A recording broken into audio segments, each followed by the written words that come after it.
gentlemen, NFL Mount Rushmore for the century when it comes to defensive players. How difficult was this for you? Because for me, really it was one of the single most challenging things I've ever had to attempt. Yeah, this was very challenging. I don't feel good about it. I feel good about it. I feel like I disrespected hundreds and hundreds of players. Yes, maybe thousands. I've disrespected players. There are players that I've left off that I want to be on there, but I feel good about my 4. But I hate the fact that I've left a couple off. You feel good in a world where you could be feeling great. I feel pretty great. Okay, all right. do. You're going crotch first with this. You think you got the best 4 players in your phone, right? Your notes app has the 4 best players right now. Go for it, man. Who do you got? You feel like you got the balls. I got the balls. You kidding me? I got the balls and I got the bleeping stamina. You guys can just step aside. I can. And you got the sport code for it too. He does have the stamina, but he does not have the balls. I don't have the sports coat today, but I do. All right, my honorable mentions, of course, that I considered. Of course, I had to consider my guy DeMarcus Ware. Yeah, I had to have. Leroy Glover, Dexter Coakley. I love Dexter. Even dissing Dat to win. Yeah. I loved me some Dat to win. Oh yes, me too. But no, I didn't put any Cowboys on here. I didn't want people to be like, "Hey, you're being biased." I even considered Von Miller. I thought Von Miller deserved some love. 100% Von Miller deserves to be in the conversation, and D. Ware absolutely deserves to be in the conversation. Don't get me wrong. He did, but I didn't put him in here. Now here are my 4, and I'm going to start with Ed Reed. Ed Reed was the first person that came to mind. Okay, I loved Ed Reed. I wanted him to be a Dallas Cowboy so bad. He's a Super Bowl champion. You should have seen his film. Defensive, dude. I bet that you were just gushing, like jaw on the floor. No, you didn't really. Couldn't find him on the tape. You could not find Ed Reed when you watched University of Miami Hurricane tape. I used to be responsible for telling Jerry Jones, I had a laser pointer, and I would point out where the player was. Nowadays they have. He went so late they didn't take him. Yeah, but I'll tell you this: I used to have to point where the player was on tape, so Jerry knew where to watch. And I used to point for Ed Reed. I used to point 2 feet off the screen to the right or the left. Okay, he played that deep at Miami. Jeez. Dude, there's some amazing plays where he's playing that center fielder deep. Oh, yeah. Yes. Deep. Oh, yeah. And then he sees it. He got some of my favorite plays between him and Palomalu, just going into the YouTube rabbit hole and just enjoying 10 to 15 minute highlight packages from their careers is one of the single most enjoyable. If you're looking to just kill 15 minutes, just go YouTube and type in Palomalu or Reed and have yourself a day. Honestly, another safety that I considered, but he just didn't have enough quality years compared to some of the other players, was Bob Sanders.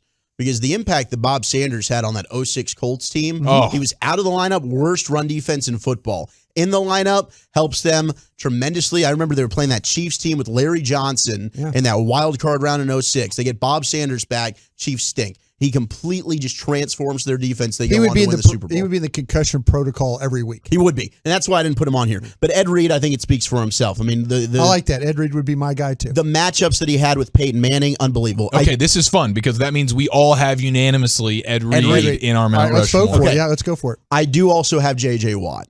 Okay. I do have J.J. Watt on here. He's a 3-time NFL Defensive Player of the Year. It's hard to overlook that. Amen. 5-time first-team All-Pro. 2-time NFL sack leader, okay? And he's got over 20 sacks twice. I mean, some of those years in Houston were just crazy with J.J. Watt. And you think about that decision the Cowboys had to make with Tyron or J.J. Watt. Look, either way, you were going to be happy with that. Then I have Aaron Donald. Aaron Donald was my favorite player in that draft class. He lived in the opposing team's backfield coming out of Pitt. The matchup in the Senior Bowl with Aaron Donald and Zach Martin, you could tell those are going to be 2 future stars. Aaron Donald, 3-time NFL Defensive Player of the Year, Rookie of the Year, 7-time first-team All-Pro, NFL sack leader in 2018, maybe the best interior defensive lineman to ever play the game. This is the one where I think I'm going to differ from you guys. Well, Broadus, do you have J.J. Watt in your Mount Rushmore? No, I do not. Okay. Well, 2 of the 3 of us do. Do you have Donald? I have Donald, yes. Okay. So I do have J.J. Watt in mine as well. So we both see eye to eye, Ed Reed and J.J. Watt. But you don't have Donald. I don't have Donald. Okay. And that was where I was splitting the hairs. Is it J.J. Watt or is it Aaron Donald? Gotcha. I feel terrible about it. For all the reasons you mentioned, J.J. Watt, we cannot understate how freak show dominant he was for those years. Unbelievable. This was my fourth one, and I put him on here, one, because I think you need a player of his position on here, and he was the best at it, I think, maybe over this time. Revis Island? Darrelle Revis. Dude. Man, well, and Walchuk, we grew up in the same, so I'm with you on this. I think Darrelle Revis, for my money, is the best corner that I got to consistently see play. I know Deion Sanders is that guy ultimately, but in terms of the prime years that I got to witness, Revis Island, I don't see anybody really Sanders is part of this conversation, right? No. Deion? Yeah. This is since 2000 Since 2000 only. Okay, I just want to make sure that where you were. No, so this is since 2000. So but he played in the 2000s. He did, but that wasn't like. I mean, if he was in 90s, he's 90s dominant, right? I mean, yeah, I don't think that Deion was Washington or Baltimore. Was really, but he did play. Yeah, but you really think that Deion stacks up with some of these other guys? Well, if you're starting to talk, yeah, I mean, absolutely. I don't. Okay, well then when you're doing quarterbacks of the century, do you have to put in Troy Aikman? Because didn't he play in 2000? But he wasn't good. No, I know, and that's my point. That's the thing. Okay, so you're eliminating Deion Sanders. Okay, fine. Yeah, like pre-2000. If we're going from let me the ask 80s, this. Okay, let me ask you this. You 90s. Okay, then that means, are you also eliminating Junior Seau? Yes. Are you eliminating Ray Lewis? No. Ray Lewis was dominant throughout the 2000s. Yes, he was dominant in the 2000s. How about Derek Brooks? Derek Brooks is in the conversation. Okay. Derek Brooks is in the conversation. Okay. See, so would be a Rondé Barber. Like their best years were Okay. in the early to mid 2000s. Yeah. Okay. Just want to make sure. Yeah. So as much as I hate to say it, like a Michael good Strahan's in the conversation too. Absolutely. So you rattle off your four. Give me your Mount Rushmore real quick. My Mount Rushmore very quickly is J.J. Watt, Ed Reed, Aaron Donald, and Darrelle Revis. Okay, that's since beautiful. 2000. The only difference I have with you is no Aaron Donald, and I have Troy Polamalu in mind. I have Polamalu, Ed Reed, Watt, and Revis Island. That's my four. And Champ Bailey's a great one. Champ Bailey's a great one. I had Reed, Donald, Revis, and Ray Lewis. Okay. Ooh, I love that. And I love Ray Lewis was the only one that I was like, crap, should I put him on here? And I knew someone else would have him, so I felt good about it. The hardest decision that I had to make was between Derek Brooks and Ray Lewis. That's the hardest decision that I had to make. Because if you look at both of them, Brooks was a Hall of Famer in 2014. He's an NFL All-Decade Team of the 2000s. He was the Man of the Year. He was Defensive Player of the Year. He's a 5-time All-Pro. He's an 11-time Pro Bowler, and he's a Super Bowl champ. That's Lewis.